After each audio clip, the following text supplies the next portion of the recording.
We are in season 3, episode 7. Only one more episode to go, and so we I'm looking forward to that. And we'll also be talking tonight a little bit about some of our plans. I was talking to Janice about our plans for what we're going to do next until the next episodes of The Chosen come out. But in the meantime, that my wife is planning, I think, on joining us, but she is finishing her dinner. We were late in getting our pizza tonight. That was my fault, not hers. And so, but she went ahead and she says she's coming. I just heard her from the other room, so that's good. So we're going to go ahead and get started here. So I'm going to play the next scene and then and bring our guests on. So we'll be right back.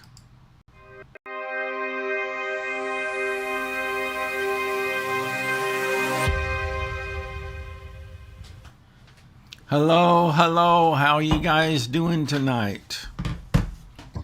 Doing great. How you doing? How you doing?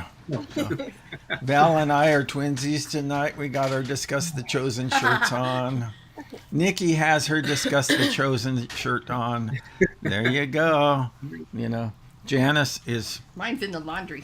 Janice is a loser. Janice is a loser. You know, she's not part of the cool kids. You know. So, hey, you got to pull in because you're... I cannot. Oh, you cannot? Okay, how about now? Can you now? There you go. Oh, yeah, you need an earbud. Sorry about that. I'm sorry I'm late. You're not that sorry. Yes, I am. You were eating your pizza. Just fess up. I was. Wednesday nights is pizza night for us. And so it gives Janice a little break from cooking, and it's an easy way to deal with our Discuss the Chosen meal beforehand. Although sometimes indigestion visits us. You know. Well, let's not talk about that. Yeah. I'll mute the mic if I need to belch. So, all right. Yeah, I know. I'm sorry. I embarrass you. So I was talking to Janice about this as we went to get our pizza. I appreciate her going with me, by the way, to get the pizza because it gives us an opportunity to chat a little bit. And if you had to look back, because we only have one more episode of The Chosen to go, and that if you had to look back and think about what were maybe like the top 2 or 3 or even 1 scenes for you from the whole series so far, do you have a favorite? That's a hard question. I know. I have a favorite, but I sort of cheated on YouTube. Right. And I was looking at it, and it showed every scene where somebody met Jesus for the first time. Oh, okay. Oh. It was really cool. All their different expressions, whether they're crying, happy, just shocked, and just it was. I don't know if I can find that again, but I stumbled onto it, and it was really, really cool. For Yeah, every that is scene. cool. That is. Yeah. I do think maybe I do have a favorite. Go ahead. When Mary Magdalene meets Jesus. Okay, yeah. That is a good one, you know. Go ahead, Lorraine. Well, I would say I would go right along with Janice on that, but to me it'd be every single time Jesus healed somebody. It just, Yep. you know, it just, to see that look in their eyes, to know that, you know, they were healed and forgiven. It just, I will never forget those images, ever. Yeah. Mm-hmm. It was just wonderful. So, a couple for me that bubbled to the top is one. You're gonna have to mute your phone here. You know, I'm trying to do a broadcast. Harry, please. So, But a couple that for me that bubble to the top is I really liked the restoration scene when Mary came back after her whatever you call it, Relapse. her relapse. Yeah, good man. I mean, I really don't know how I do it without you. No, I'm not being. I'm not being a smart mouth.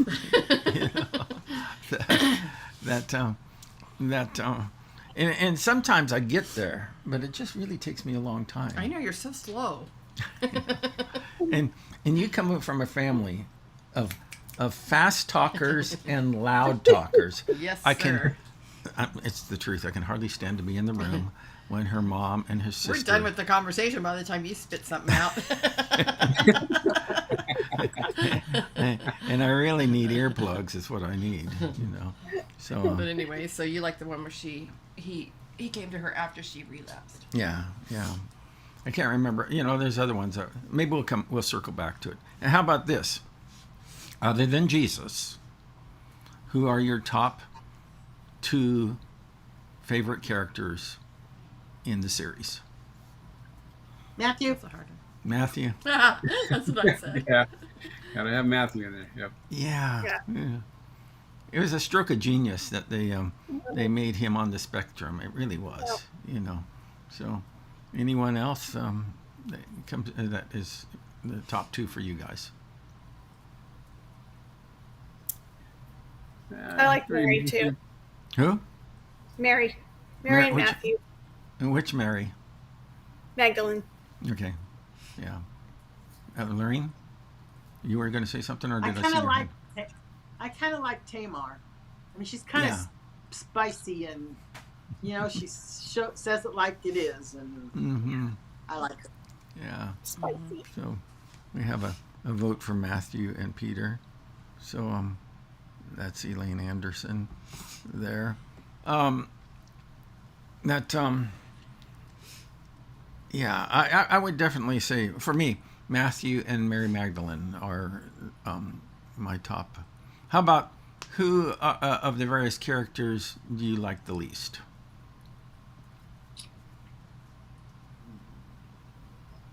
Creepy John. I agree with you. He really has a cheesy beard, doesn't he? Yeah. Yeah. I don't know if that's his real beard or not, but it sure does look fake. I don't think so. It's not a real beard. Yeah. No. So, yeah. I've got better ones than that from Halloween.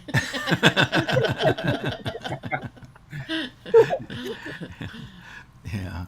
So, yeah. Anyone else? Janice is not a big fan of Peter. So she's, As portrayed in this series. yes. Not in the Bible. As portrayed. But what makes you think you'd like him as a human being anyway? I mean. I don't know, but I'm talking about a TV series. So, Yeah, I know. Yeah. Yeah. But, that is something to consider is that, these guys had their own unique personalities. And that doesn't, and you may not necessarily mesh with all of them, So, but, okay, well, let's go ahead and we'll jump in with our questions tonight. Okay, Philip and Andrew returned from the Decapolis, where their preaching caused a stir. Philip is concerned about this outcome. How difficult is it for you when your witness for Christ is not met with positive results? Should that intimidate us into silence? Should we not care if we cause needless offense when sharing the gospel? Now I realize I packed 3 questions into that. So take your pick, whichever one you want to respond to.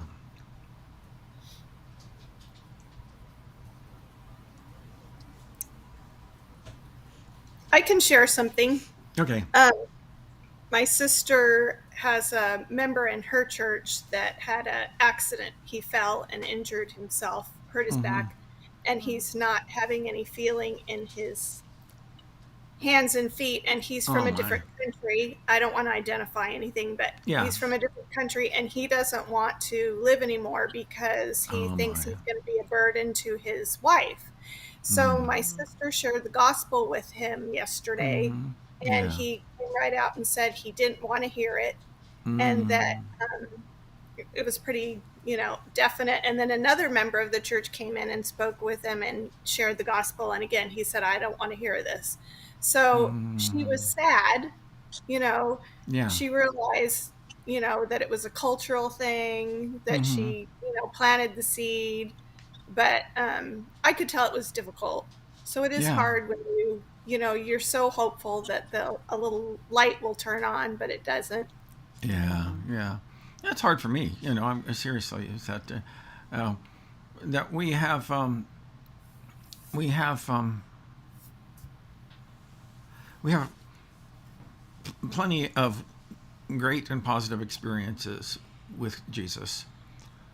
Now, that doesn't mean that it's simple, but we have plenty of great positive experiences with him. And that he's brought purpose to life, hope for living, confidence in the face of, in facing death and the challenges of life, and so on and so forth. And we'd love to share what we've discovered with others.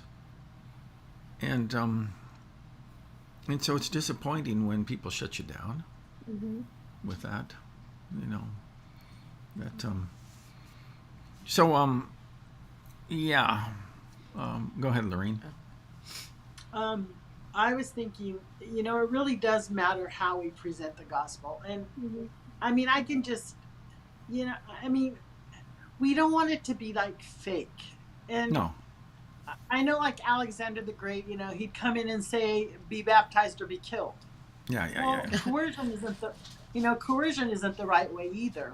No. So we must be sensitive. We've got to learn to read the room, so to speak, and we got to do what we can do, but we got to stop when the Holy Spirit's saying that's enough. Stop. Yeah. You don't need to hit somebody over the head, or just plant the seed and then back off unless there's interest or whatever. But we have to. That has to matter. It has to matter.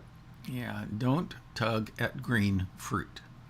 So sometimes people just aren't ready, and it's true. You may have planted the seed, and down the road, and you may never live to see it yourself. Somebody else will bring the harvest, and there are a lot of people that are going to stand by their decision to reject the gospel. So that's go ahead. I was going to answer this last question. Should we not care if we cause needless offense when sharing the gospel? And I think, yeah, we should care, and that we shouldn't be offensive with the gospel, because just like Nikki was talking about planting a seed, if you're being offensive, there's no seed being planted. Right. Yeah. You lost your testimony. Yeah. So yeah, it's kind of like it's counterproductive. There's a passage of scripture, book of 1 Peter, chapter 3, verse 15, that says this: always be prepared to give an answer to anyone who asks you for the reason for the hope that you have, yet do this with gentleness and respect. That took me a long time to figure out as a Christian, because I was really intent on being prepared, but not so gentle and respectful, But I've learned better in my old age, and maybe.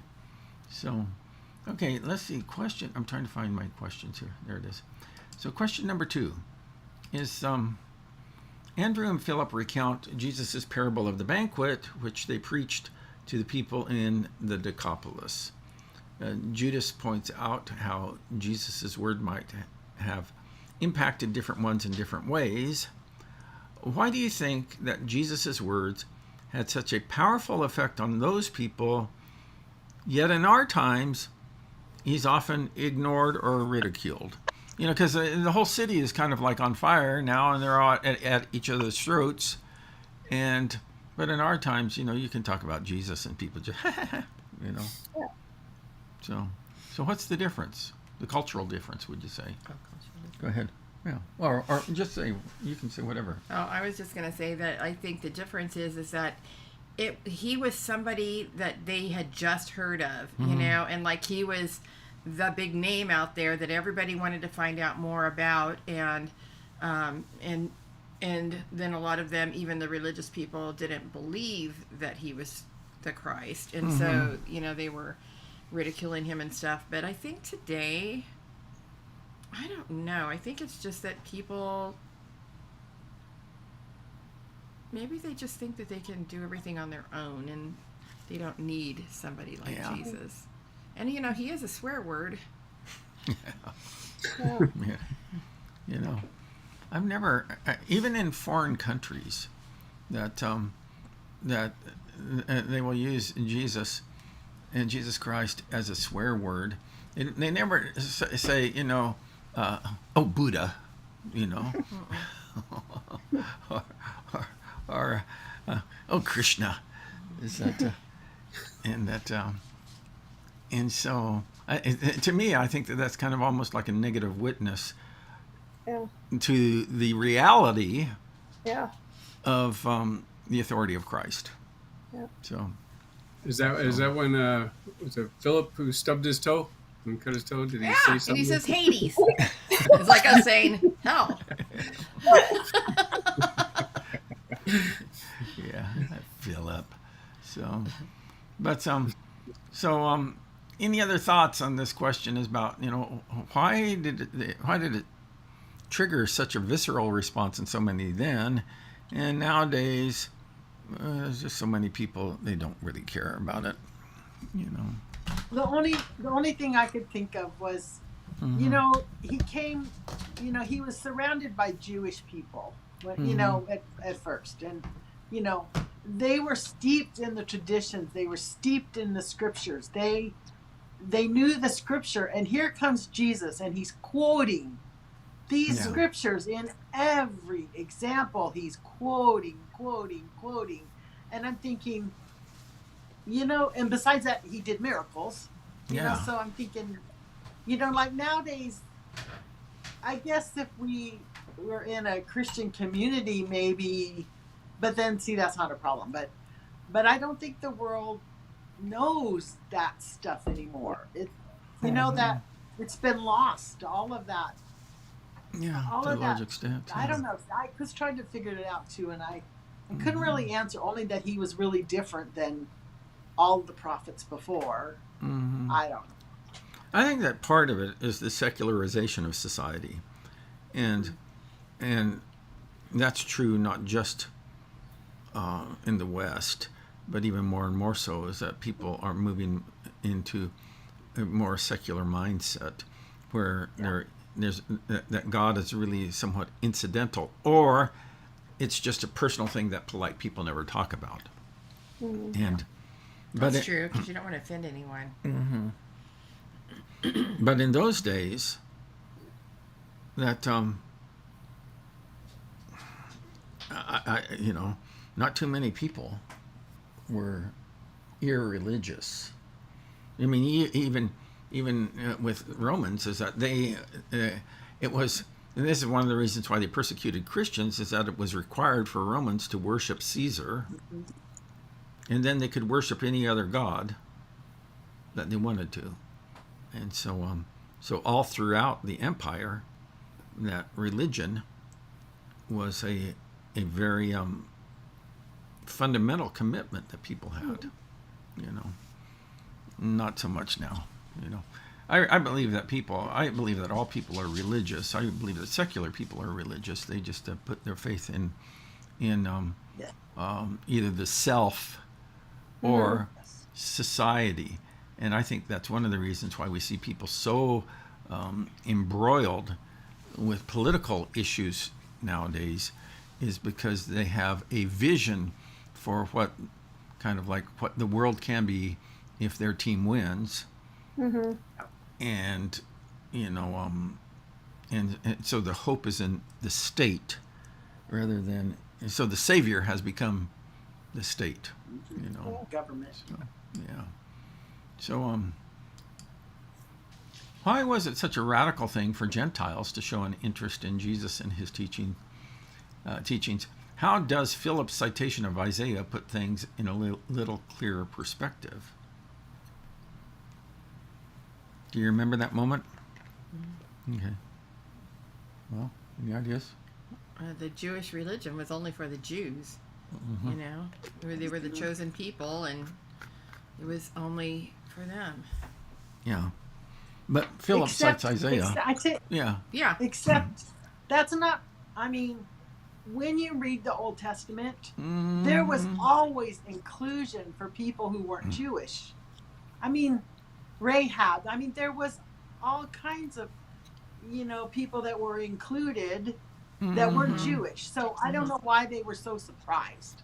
You know, it's like, no, Jesus, you know, they were God's chosen people, the Jews. They were. Yeah. And God, you know, came to them first. Yeah. You know? But he didn't exclude everybody else for that. Yeah. So I don't know.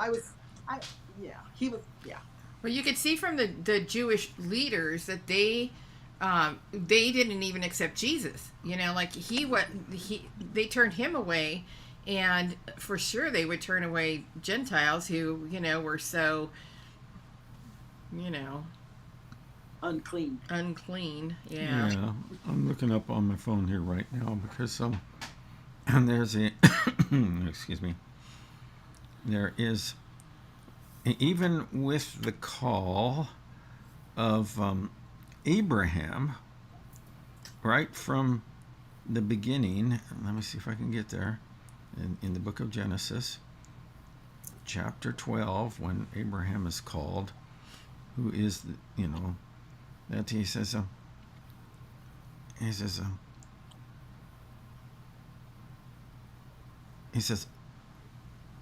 God is saying, I will bless those who bless you. This is chapter 12, verse number, wait a minute, I can't even read that anymore. All right, 3. And it says, I will bless those who bless you and curse those who treat you with contempt. All the families on earth will be blessed through you. So the idea is that there's a blessing that's coming through the Jewish people that's going to extend to every family, all the families on earth, you know. So, which was coming through Jesus. Yeah. But, you know, the Jews are like, no. Yeah. And that's why Philip, he makes that citation on Isaiah. I was looking that up a little bit earlier today, but there's a lot of actually quotations, but I was trying to find the exact reference to that. But I ran out of time because I had to get the pizza. Okay. That's not Yeah. true. An old man gives Matthew his prize tassels, or zitzit, I guess is what they're called, that are worn by Jews, and says, when you know the true value of these, no man will be able to meet their price. What do you suppose he meant by that?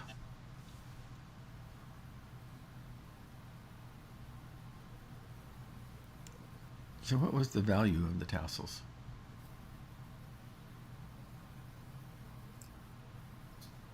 I think they were the representation. They're the representation of knowing God, and that's what's priceless. It's not. Yeah. It's not those tassels. It's what they represent, and that's the priceless part. Yeah. I was telling Janice, you know, and I have a few different sources that I consult for this. And one of the sources, and I don't know if they have kind of like inside information from the script writers or if somewhere the script writers reveal this, but one of the sources says that that old man, remember he was a shepherd, and and he was one of the shepherds who first visited Jesus. Because that's why he says, if you notice, that he's going to, he says, I'm going to meet my maker again. Oh, I wondered what that meant. Okay. Yeah. Excellent. Yeah. That was so good. That Yeah. scene. Yeah. There's a lot of little Yeah, Easter we're so eggs in all of perplexed. this. Yeah. You know? Yeah. And then when Matthew was putting the tassels on his garment, Turn around. Yeah. Yeah. And that was, That was funny. yeah. So, okay. Mary tells Matthew the story of when she met Jesus, and her plans to end her life were interrupted by a dove, which set her life on a whole new course. She then says, "That old man was your dove." Who or what was the dove that set your life on a new course?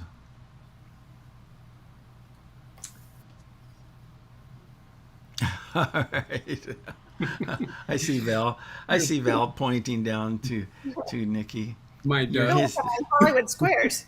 Or the Brady Bunch. Yeah. So, and Lorraine? All right, I made a list because mine wasn't. My doves in my life kept me on the track. Mhm. I don't know if, I don't know if they brought me to the track. They kept me. So I wrote my parents, Mhm. influential big time. Summer camp when I was 15. That's when I gave my life to full-time Christian service. My church growing up, even though I have my complaints about stuff now. My sister Vicky and my husband Ron. They've just been all through my life, keeping me going on the right place. Yeah, that's wonderful. That's great. Yeah. So, Dennis, would you? I was going down the same road as Lorene because, same thing.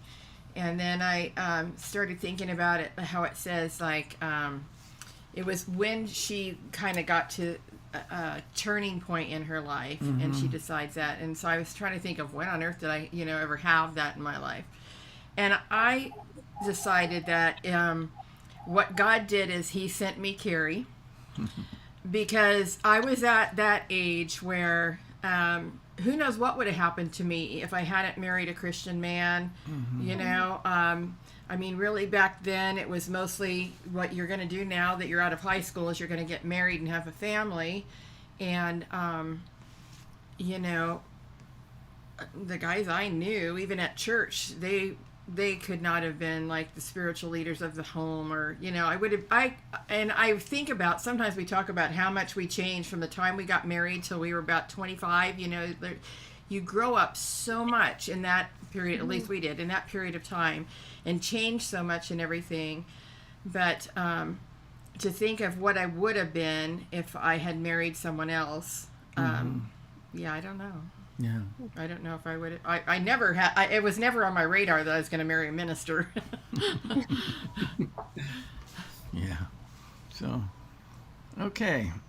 So, number 6, Peter tells Gaius why the Jews say shalom, shalom, meaning perfect peace or complete wholeness. How does knowing Jesus bring this to both life now and the life to come? Shalom, shalom. He gives us peace while we're here on earth. Mm-hmm. And we're not supposed to fear. We have him. And then in our eternal life, we're going to have that perfect peace Yeah. Yes. Yeah. with him. Mm-hmm. Yeah. I'm actually talking about this. I had a good conversation with a friend this afternoon about this concept, but the concept of wholeness. And I'm going to be talking about it on Sunday. I'm preaching through the names of God, or not all of them, but some of them. And that, and so we're going to be talking about Yahweh Rapha this Sunday, and which means the God who heals. And it just dawned on me, and you're just going to have to wait until you hear the message to kind of get more of it, is that receiving a miracle is special, but it's not the best healing that God brings to you. And I'm not talking about salvation either. Okay, because we're just going to use that as background. Is that salvation is the very best, but actually, that receiving a healing, while it's special, is not the best miracle that God works in our life. So, stay tuned. It's a cliffhanger. It's a cliffhanger. It's a Christian cliffhanger. So, all right. Shalom, shalom. We have to start greeting each other like that. I told Val that. I think that's pretty cool. Shalom. And so, and the guys in my men's Bible study that where we're going through this is that one of the guys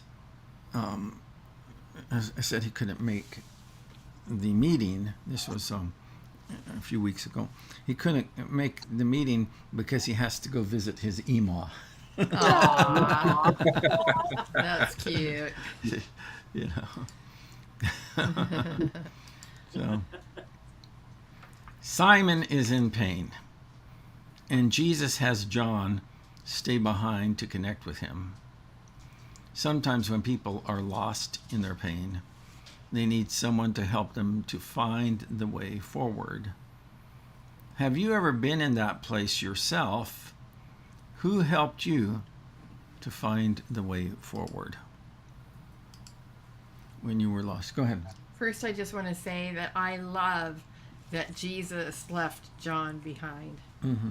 And John didn't understand or anything, but I just really love that he even was kind of mad at him the whole way until finally he talked to him. And I was like, wow. Yeah. Well, he's still mad at him, Peter. But he talked to him about what was on his mind and what was on his heart. Yeah.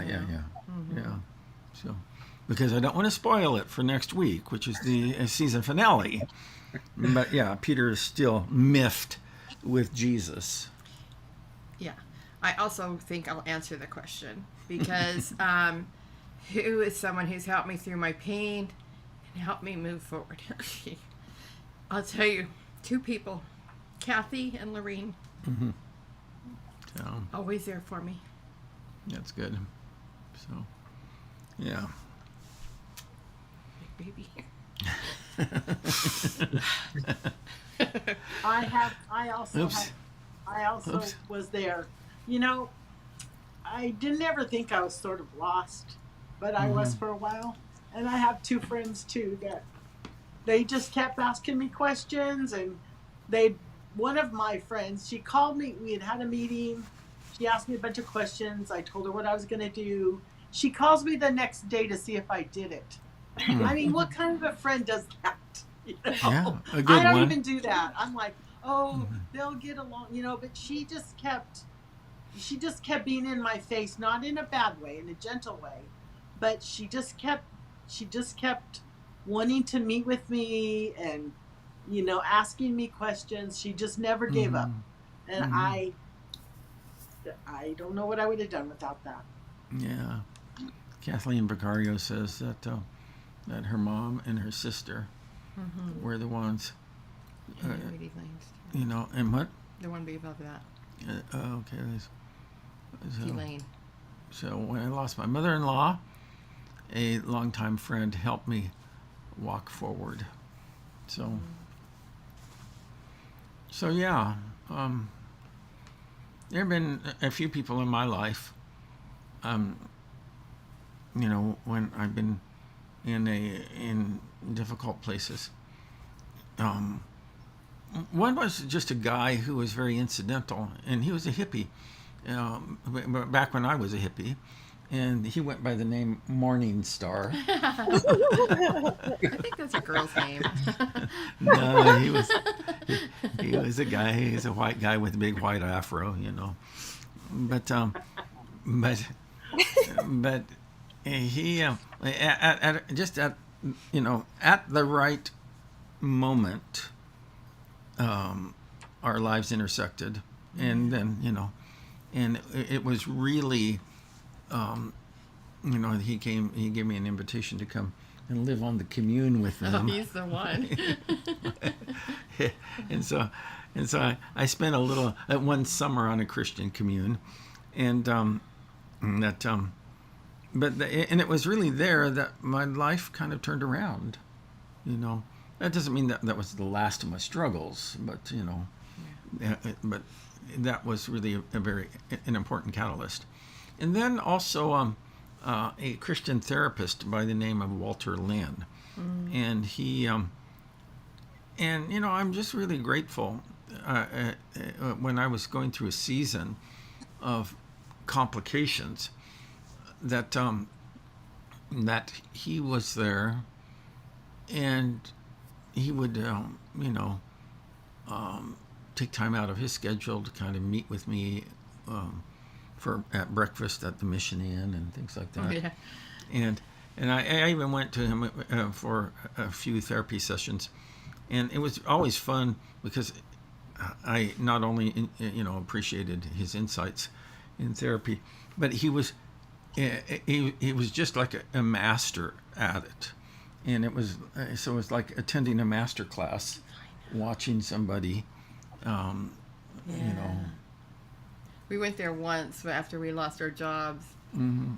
Yeah, he just makes you feel so loved. Mm-hmm. Yeah. So he has since retired. But did I see any other hands? No. Okay. All right. Number 8 is that Simon is hurt and resentful. While he has been serving and sacrificing for Jesus, his wife has suffered. Often, we expect that faithfulness will be met with God's favor. What have you found helps when things don't turn out as you hoped when following Christ? Any ideas? What helps you when things don't? Because, hey, a lot of times it doesn't turn out the way you hope.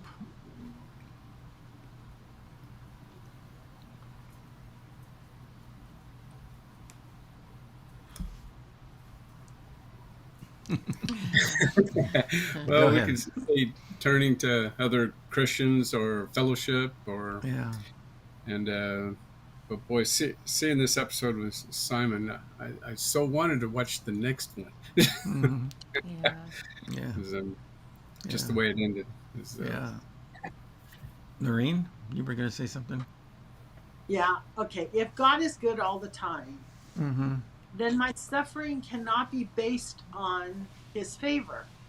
I mean, because that means when you're suffering, you don't have his favor, and when you aren't, you are. And that's God's not wishy-washy.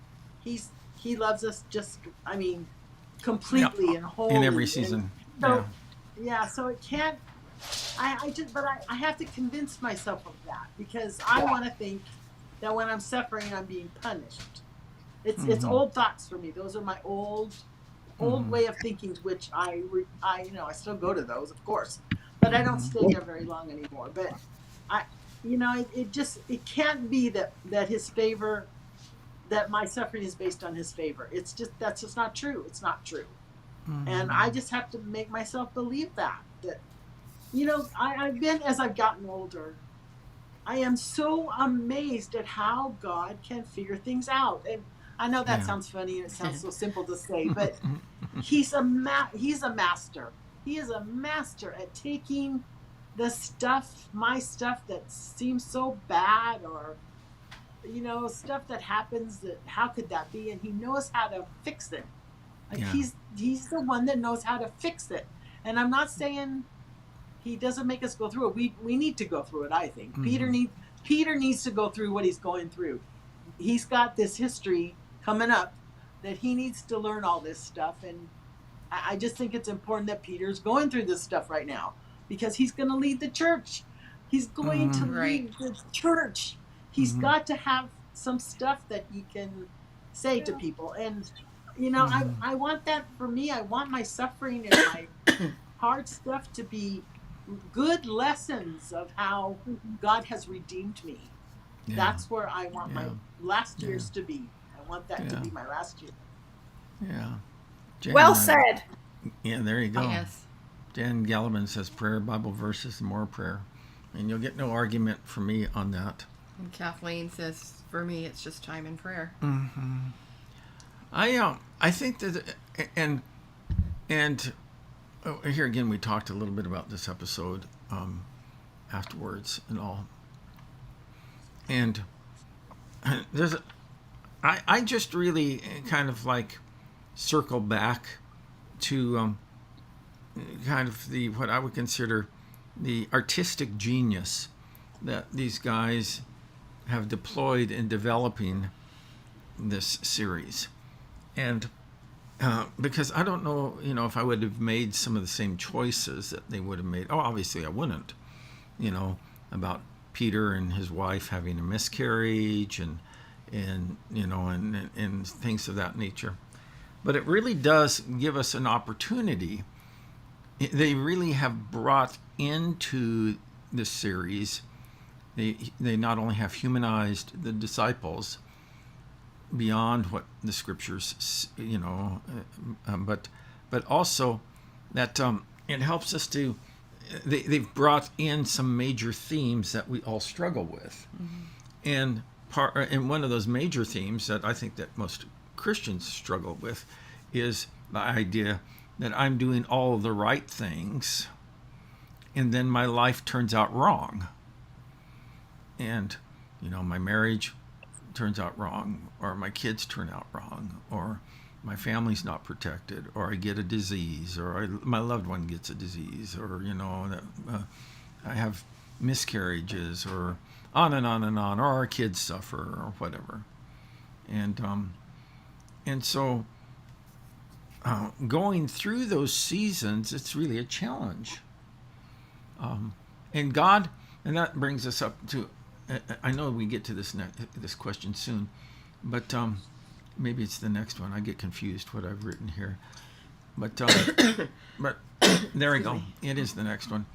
When God doesn't protect or deliver us from pain and suffering, he also lets us sit with the sorrow and anger that we feel in the aftermath. And I think that's so true, and whether or not these stories are,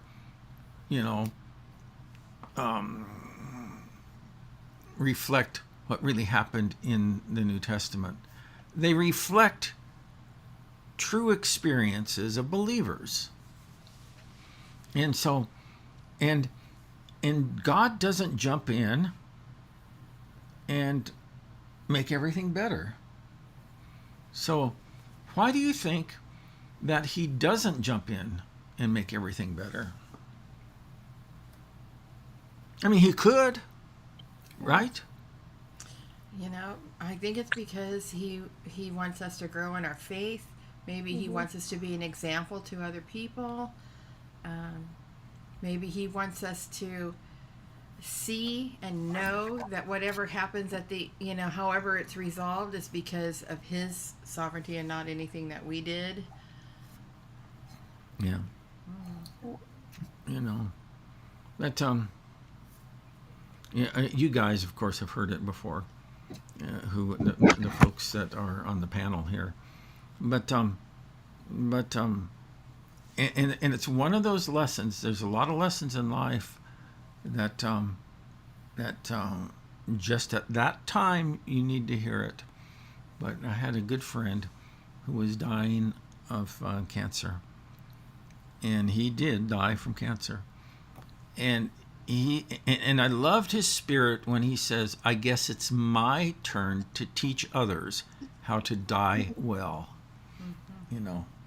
And there's a lot of lessons in life that need to be taught. Yeah. And we're all going to die, We need somebody in our life who's going to teach us how to die well, And guess what? Tag, you're it. Nobody wants to be that guy, right? Right. So. And Elaine says, we grow in these times. Yeah, that's true. Yeah, we grow in these times. There are certain lessons that cannot be learned other than in the dark night of the soul. You will never learn the depths of forgiveness, forgiving others, until you've been deeply hurt and betrayed by them. You will never learn what it means to persevere until you're caught in difficult circumstances.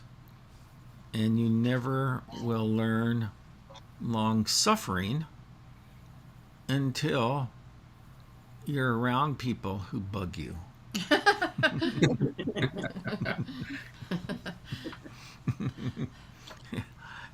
It's true, And you realize that Jesus died for them too, So, but yeah, the best way to face those times is to go through it. There's a moment in that in that episode that Jesus, of course, signs John to stay behind. John is resentful about that, but it's the conversation those guys had on the road is where Peter had a breakthrough. Mm-hmm. No, it wasn't. It was the start of his breakthrough, but it was a breakthrough, and he had to get to the place in his life where he just couldn't put a lid on that resentment from there on out. Mm-hmm.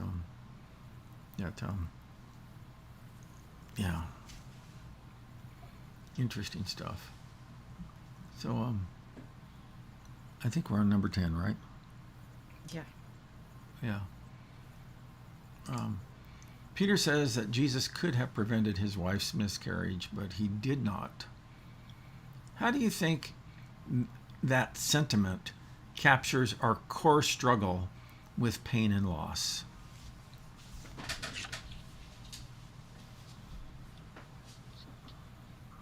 Sometimes it's hard to understand why some people seem to have it easy and other people go through harder times, I think. Mm-hmm. Like you think why, the whole why thing that we talked about last week, but it just seems like some people get dealt really rough hands and other people don't. Mm-hmm.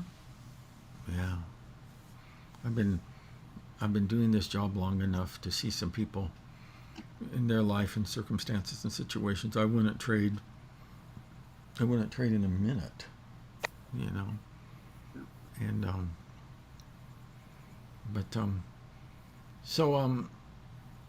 I think that this is the core struggle, personally, is that the core struggle is that God could have, but he didn't. I have to tell you a story real quick, if you don't mind. Is that I've been coaching a few people over the last few years, and one of my clients is a fellow, and I make it a strict policy not to divulge confidences, and so I don't even talk with Janice about what people talk to me about in our sessions, But there are times when I will just make a general statement. And there's two guys that I've coached along the way. And it is just mind-boggling to me what their fathers did to them while they were growing up. And I know that there's women that go through trauma, and I'm not discounting that whatsoever, but it's mind-boggling to me. And I've told Janice before, I says, I'm thinking about this one guy's dad in particular. I says, if what he did to his son was known, he would have ended up in prison. And so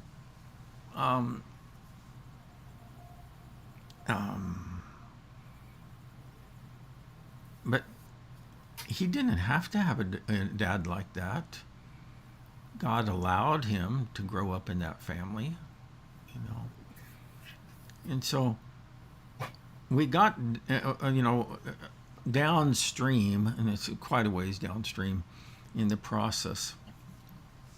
I just asked him one time, I says, have you ever thanked God for your suffering? You know. And we had a conversation about that. But suffering is a gift. It's a gift that we want to give back, obviously. But we don't always get a vote in that. And suffering is a gift, but it's not a meaningless gift. And I said, there are young men that you can minister to that I'll never be able to have the same type of impact that you can have in their lives, because you've walked the same journey that they're going on, And so coming out on the other side, and that's really what, is the goal, is to suffer, but to come out on the other side of that suffering. And learning, like what Lorene said earlier on in our talk tonight, God never does anything. He never permits anything in our lives that is not in keeping with his loving character. There's another comment. Yeah, go ahead. Let's see. That it says, I learned the most about God's unconditional love through the struggles with my son's teenage rebellion. Without that, I'm not sure I would have ever understood. So, yeah.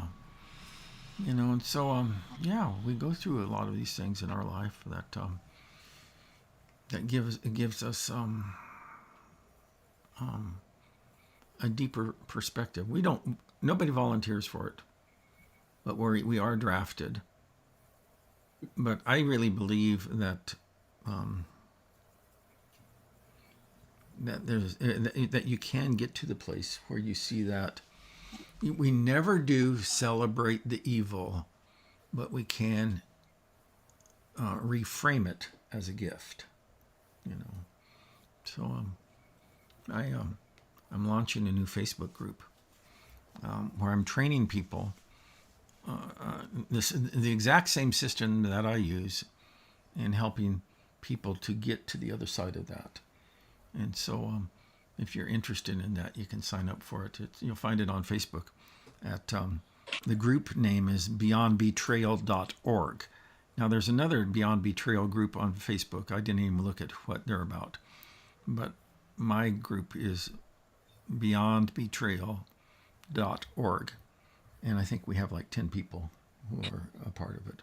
I just launched it today, so that's cool, And so I'll be training you folks, and also be available to coach people through this process.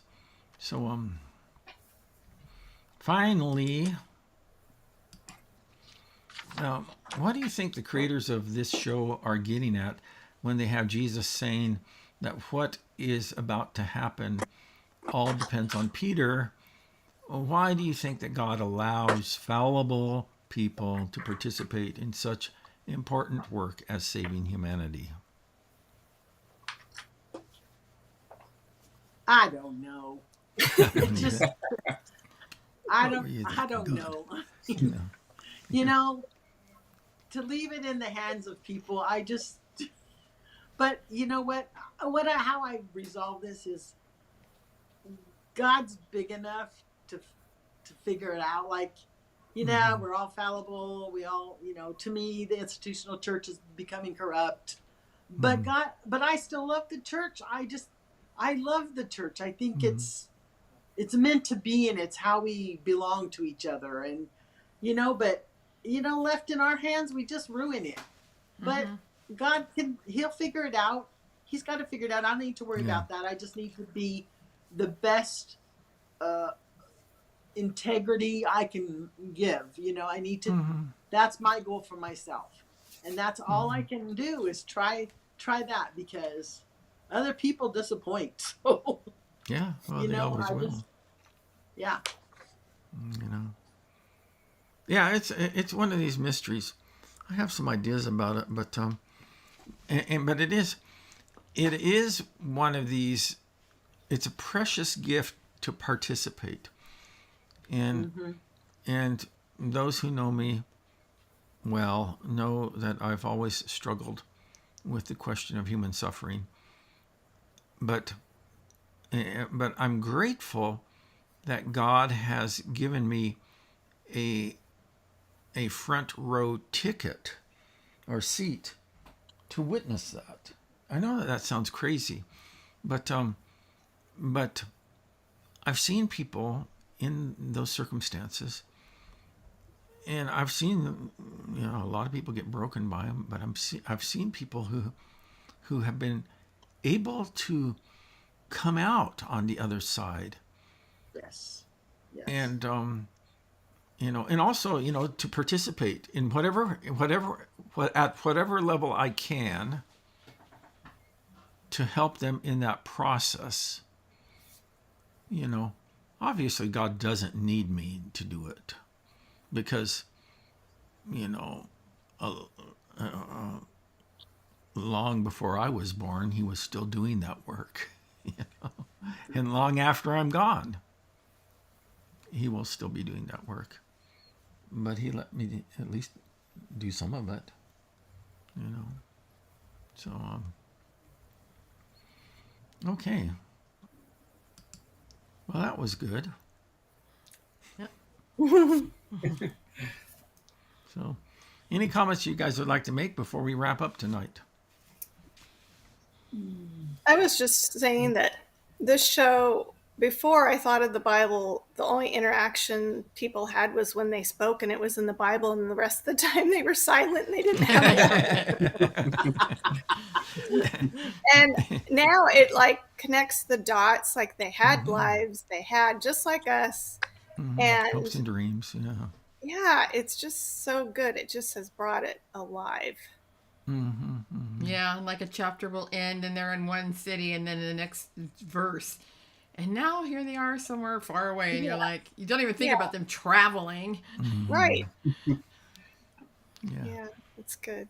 And that actually is a good, kind of a good thought to hold as we move into the finale.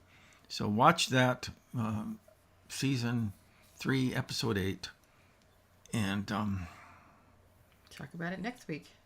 We'll talk about it next week. So I'm going to go ahead and then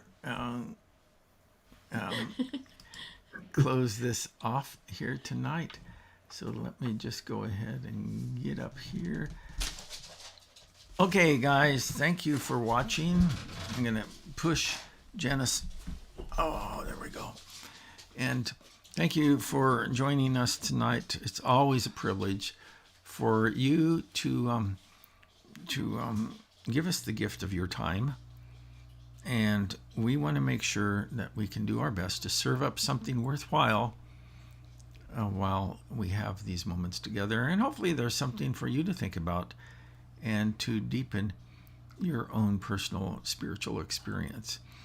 And so, and I would encourage you, by the way, if you can, to check us out online on Sunday mornings at 10 a.m. I broadcast to the same channels on Sunday mornings. And this Sunday, I'm going to be talking about the miracle that God works in our life that's better than a healing of our most chronic disease or life-threatening illness or malady. And it's not salvation. That's not what is the answer. So, that's the background. Salvation is the greatest gift of all.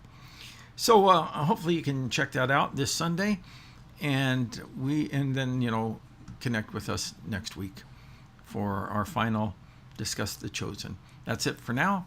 Bye-bye.